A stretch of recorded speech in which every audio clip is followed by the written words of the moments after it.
We're both from near Cambridge, went to school together in Cambridge, met there, we became friends through a shared love of music really. Where we lived, Cambridge and East Anglia, that region was actually a hotbed for raves. People would actually travel from London to go to those raves. That was mainly kind of like hardcore rave, and you know, they'd often have like a second room playing more house stuff, which is how I got more into that house and garage. Yeah. You know, that was about, would be, I can remember the exact, my first one was February '92. James started doing drum and bass nights at university at the Bomb, which is a really well-known club, respected club at the Bomb called Basic. And I was just really more of a record collector and music lover. I didn't really have aspirations to be a promoter or a DJ. And actually, James gave me my first gig, which is quite amusing, where he did like an after party for his Basic night at the Bomb. He asked me to play a house set, you know, which is what I played at the after party. And I remember that, yeah, I got incredibly wasted because I'd been at the main party the whole night, and you know, obviously really nervous to have to play, and then clanged every mix at the after party, much to his amusement. Moved to London and kind of wanted to really, at that time I was a bit fed up with DJing a bit and, you know, promoting. So I was actually more interested in getting into artist management, and that's the sort of stuff I was looking to do when I moved here. But then, before too long, I had, you know, a couple of months of not playing, but you know, we hooked up again and we were like, oh, let's start a party, and you know, that was got the bug back. Got the bug back basically, and like, yeah, that was 14 and a half years ago or whatever. You know, it sounds a bit cliche, but it was just like us wanting to play the music we loved to our friends and a few of their friends, and we had no game plan, no ambition to really do anything above and beyond just simply that. You know, we put a lot of passion into it. I think people saw that, and we had a lot of fun doing it, and I think people saw that and got in on that fun. This one is something I've basically been playing at Secretsundaze since day one. It's Ewan Pearson and Al Usher remix. Ewan Pearson was, in around 2003, probably hands down my favourite producer, I think. And he did a lot of work with this guy, Al Usher, who was a friend of his, and this track was by James Nylon, and it's called I Know a Place. It's got great vocal on it, always works really well. Ewan came to play for us that year, and we played a couple of times around that time for us at least, and yeah, some of the early days at 93 Foot East, which is where Secretsundaze started, I used to play this a lot there.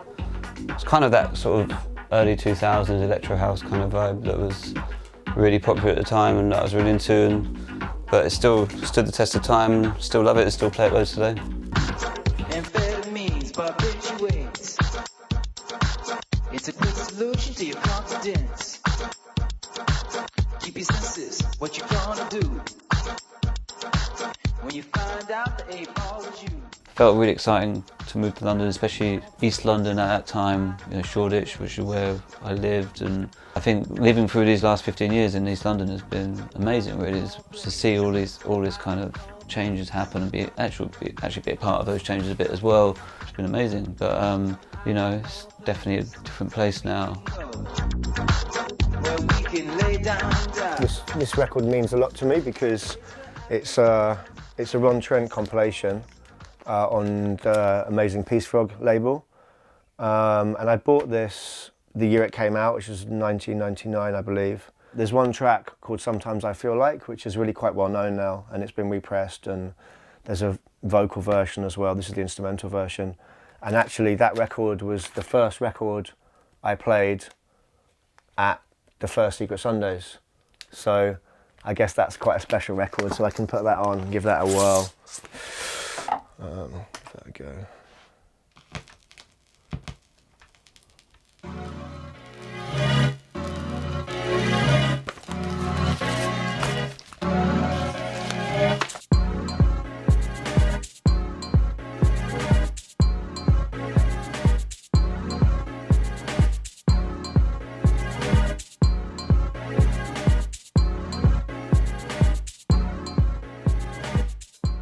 Since when we began the party, the idea, we had a home venue which was 93 feet Eastern Brick Lane, this loft room.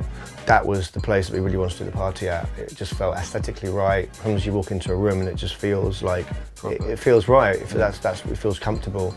And that room had that kind of effect on us, but we actually lost the venue. The sound guys that we were working with basically rinsed the sound out so loud that we actually got asked to leave.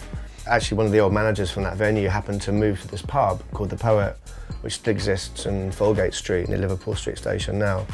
And he just started managing that. And the guy that owned that pub was just a bit of a risk taker, and he didn't have a proper music and dance license, but we started throwing parties on Sundays there. There's one record that reminds me of a certain party or era.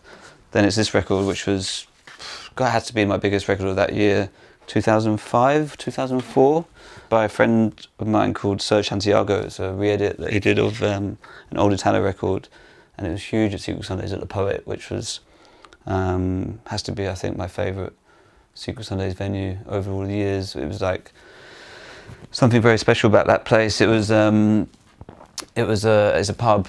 Basically on a Sunday we would come and do our thing there, and inside the pub was just like a normal pub, but it had this beautiful like beer garden. It felt really locked in, really intense, but also at the same time it was natural light. It's outside, it was sunny, it was beautiful, and it was right in the city of London. This record used to, well, if there was a roof on it, it would blow it off, but it was incredible, the reaction to this record every time.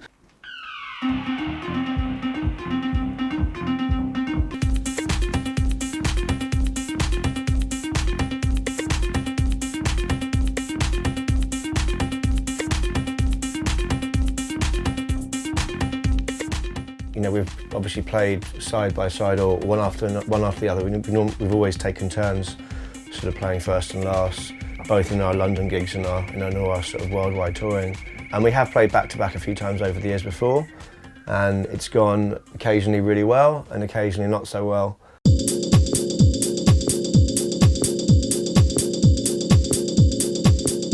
It's just something that has organically happened really. We started talking about playing together. Played back-to-back at the church the other day. We're going to be playing back-to-back at the closing set on our stage at Found. If you're playing in a festival set and it's like a limited, a couple of hours, you can only do so much really, and you need to make an impression within that short space of time. Even though we can play in different ways and different directions, there's still a very big common thread, and I think we both respect that. Over the years, the stars have converged quite a lot. It's began to converge more and more. And it seems like a good time for us to actually take the plunge and play together. I think people have always actually wanted to see us play together as well, and we've kind of like done what we wanted to do, which is play individually, but I think it feels right now.